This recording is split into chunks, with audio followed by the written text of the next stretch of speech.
सर्वप्रथम ॲडमिशन पोर्टलवरती DNID व पासवर्ड आणि कॅप्चा टाकून लॉग इन करणे.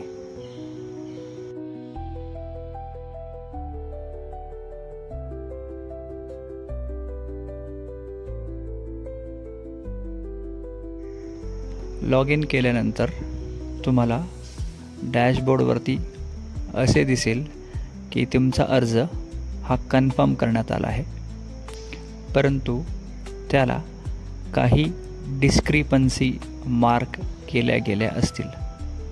उदाहरणार्थ, शाळा सोडल्याचा दाखला जोडला नाही किंवा जातीचा दाखला जोडला नाही किंवा 10वीचे गणिताचे मार्क चुकले आहे इत्यादी. आता आपल्याला हे डॉक्युमेंट्स किंवा दिलेली माहिती यात बदल करावायचा असल्यास आपल्याला ग्रीव्हन्स सबमिट करावी लागते. ग्रीव्हन्स सबमिट करण्याअगोदर विद्यार्थ्याने व्यवस्थितपणे पाहावे की कुठल्या डॉक्युमेंटमध्ये त्रुटी आहे किंवा कुठल्या माहितीमध्ये त्रुटी आहे. ग्रीव्हन्स सबमिट करण्याकरिता मेनूमध्ये डाव्या बाजूला सबमिट ग्रीव्हन्स ह्या टॅबवर क्लिक करावे. ग्रीव्हन्स टॅबवर क्लिक केल्यानंतर समोरील मेनू ओपन होईल. यात सर्वप्रथम आपल्याला ग्रीव्हन्सचा प्रकार निवडावा लागतो. ग्रीव्हन्सचा आपल्याला लागू असलेला प्रकार निवडावा.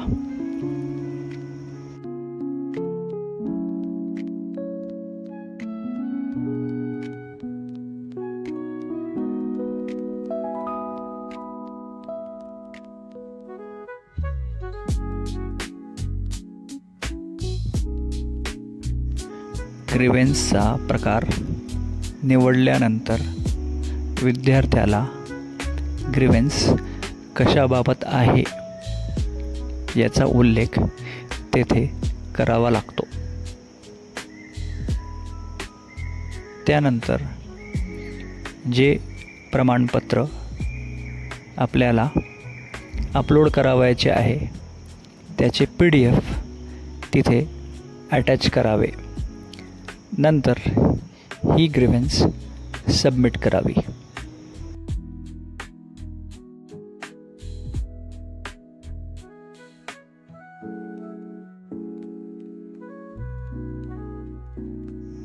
ग्रीव्हन्स सबमिट केल्यानंतर तसा ग्रीव्हन्स सक्सेसफुली सबमिट झाल्याचा मेसेज वर डिस्प्ले होतो. तसेच खालील तक्त्यामध्ये ग्रीव्हन्स पेंडिंग असे दिसून येते. ग्रीव्हन्स विद्यार्थ्याने सबमिट केल्यानंतर ही ग्रीव्हन्स FC मार्फत अप्रूव्ह केली जाते. अप्रूव्ह केल्यानंतर विद्यार्थ्याचा फॉर्म हा दुरुस्तीसाठी अनलॉक होतो. एकदा की विद्यार्थ्याचा फॉर्म अनलॉक झाला की डॉक्युमेंट अपलोड करण्याकरता तसेच इतर माहितीमध्ये दुरुस्ती करण्याकरता जो मेनू आहे तो विद्यार्थ्यास दिसायला सुरुवात होतो.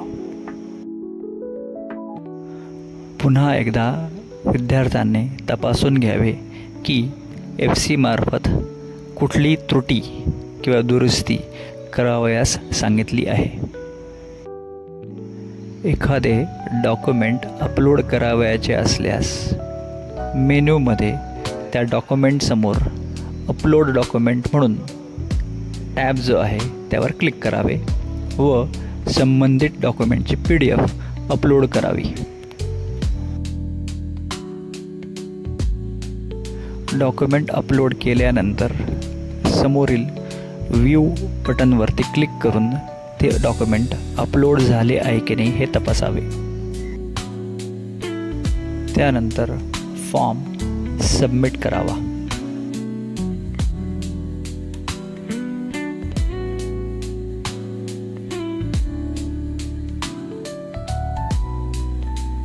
पुढे हा फॉर्म स्क्रुटिनी करता रिकन्फर्म करावा.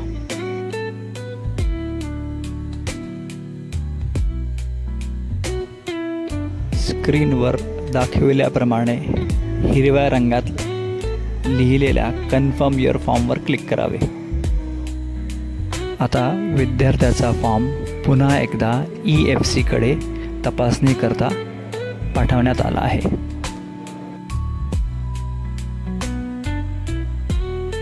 EFCकडून फॉर्मची पडताळणी झाल्यानंतर विद्यार्थ्याने लॉग इनमधून रिसिप्ट कम ॲक्नॉलेजमेंट याची प्रिंट काढून घ्यावी. ही रिसिप्ट कम ॲक्नॉलेजमेंट पुढील प्रवेशाकरता महत्त्वाचे डॉक्युमेंट असते. अशा पद्धतीने विद्यार्थी आपल्याला हवे असलेले डॉक्युमेंट तसेच त्रुटी असलेली माहिती याची दुरुस्ती करू शकतो. अर्जातील त्रुटी तथा राहिलेले डॉक्युमेंट अपलोड करण्याकरता सर्व विद्यार्थी पालक यांनी अधिकृत वेळापत्रकानुसार कार्यवाही करावी.